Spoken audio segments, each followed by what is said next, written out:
Have you ever thought you knew someone inside and out, only to find out their whole life was a lie? That's what happened to me, Noamai.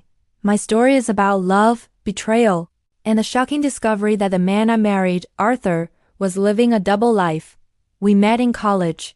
He was the charming, ambitious guy everyone admired, and I was the quiet, focused girl who fell for him instantly. Our love story felt like a fairy tale. We built a life together, brick by brick. A beautiful home, 2 amazing kids, and what I believed was a rock-solid marriage. Arthur was the perfect husband, or so I thought. He was doting, hardworking, and always made me feel like the center of his universe. He'd bring me flowers for no reason, plan surprise date nights, and was an incredibly hands-on father. Our friends called us the golden couple. We were the ones everyone looked up to, the example of what a happy marriage should be. I genuinely believed I had it all. But slowly, tiny cracks started to appear in our perfect facade. It began with late nights at the office. Arthur was a partner at a law firm, so long hours weren't unusual. But they became more frequent. "Just one more big case, honey," he'd say, looking exhausted. I'd make him a late dinner, rub his shoulders, and tell him how proud I was of his dedication. I never suspected a thing. Why would I? He was my Arthur, the most loyal man I knew. Then came the business trips. They started as weekend trips, then stretched into full weeks. He'd call every night, telling me how much he missed me and the kids. He'd bring back thoughtful gifts, little trinkets from whatever city he visited. I remember thinking how lucky I was to have a husband who thought of us even when he was miles away, drowning in work. I was so blind, so trusting. I was playing the part of the supportive wife, completely oblivious to the fact that he was playing a part of his own. The first real red flag was a credit card bill. I handled our finances, and I noticed a charge for a fancy jewelry store in a city he hadn't mentioned visiting. When I asked him about it, he was so smooth. "Oh, that was a gift for my new client's wife. Just a little something to seal the deal. Corporate expense. Don't worry about it." He smiled that charming smile of his, and just like that, my worries were brushed away. I wanted to believe him. I needed to believe him. The alternative was too painful to even consider. But the seed of doubt had been planted. I started paying closer attention. I noticed he was more protective of his phone, always keeping it face down or in his pocket.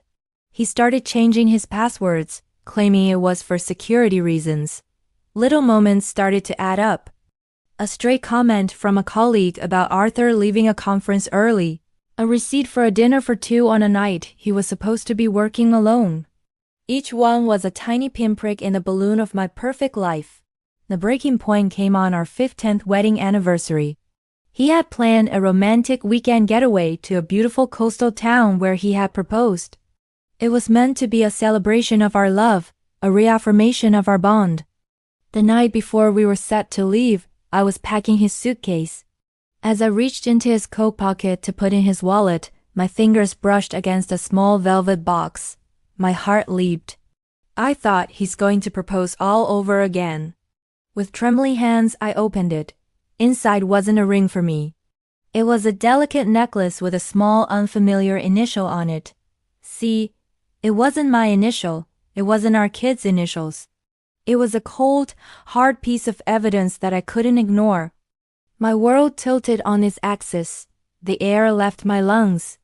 In that moment, the man I had loved for nearly 2 decades became a stranger. The fairy tale shattered, and all that was left were the sharp, glittering pieces of his lies. I confronted him that night. I didn't scream, I didn't cry, I was eerily calm. I just held up the box and asked, "Who is C?" The color drained from his face. The charming, confident Arthur disappeared, replaced by a cornered, panicked man I didn't recognize. The truth came out in a torrent of pathetic excuses and half-hearted apologies. C was Carolyn, a junior associate at his firm. Their affair had been going on for 2 years. 2 years. While I was at home raising our children, supporting his career, and believing in our marriage, he was building another life with someone else. The business trips weren't just for business. The late nights weren't just about work. It was all a lie. He had meticulously crafted a separate existence, completed with romantic dinners, secret getaways, and expensive gifts. He had even introduced her to some of his out-of-town colleagues as his fiancée. The betrayal was staggering. It wasn't just the physical act of cheating. It was the deception. The years of calculated lies. He had looked me in the eyes, told me he loved me, held me in his arms, all while harboring this massive secret. He had violated the trust that was the very foundation of our family. He had made a mockery of our life together. The days that followed were a blur of pain and anger. I felt like a fool. How could I have been so naive? How could I have missed all the signs?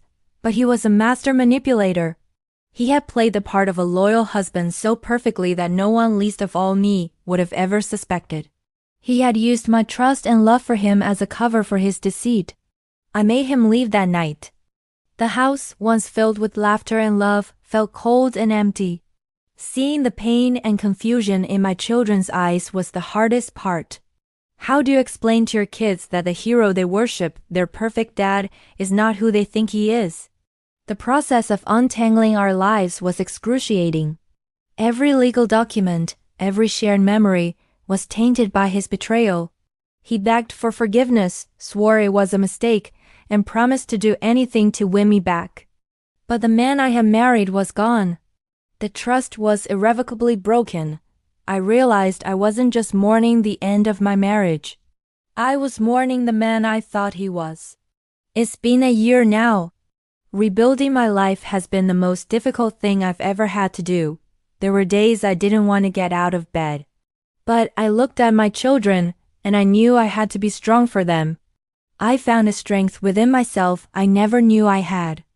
I started therapy, reconnected with old friends, and focused on creating a new, honest life for myself and my kids. Sometimes I see Arthur, and he looks like a shell of the man he used to be. The charm is gone, replaced by a deep sadness. He lost everything: his family, his home, his self-respect. Caroline left him soon after I found out, unwilling to deal with the fallout of his destroyed life. He ended up with nothing. My story is a painful one, but it's also a story of survival and rebirth. I learned that you can't truly know what's in someone else's heart, but you can learn to trust your own. I learned that even when your world falls apart, you have the power to rebuild it, stronger and more beautiful than before. The scars are there, and they always will be, but they are a reminder of the battle I won. I am no longer a victim of his lies. I am a survivor of my own story. Thank you for listening to my journey. If you've been through something similar, know that you are not alone, and that healing is possible. Please like this video and subscribe to our channel for more stories of truth and resilience. Remember to hit the notification bell so you don't miss our next video. See you next time.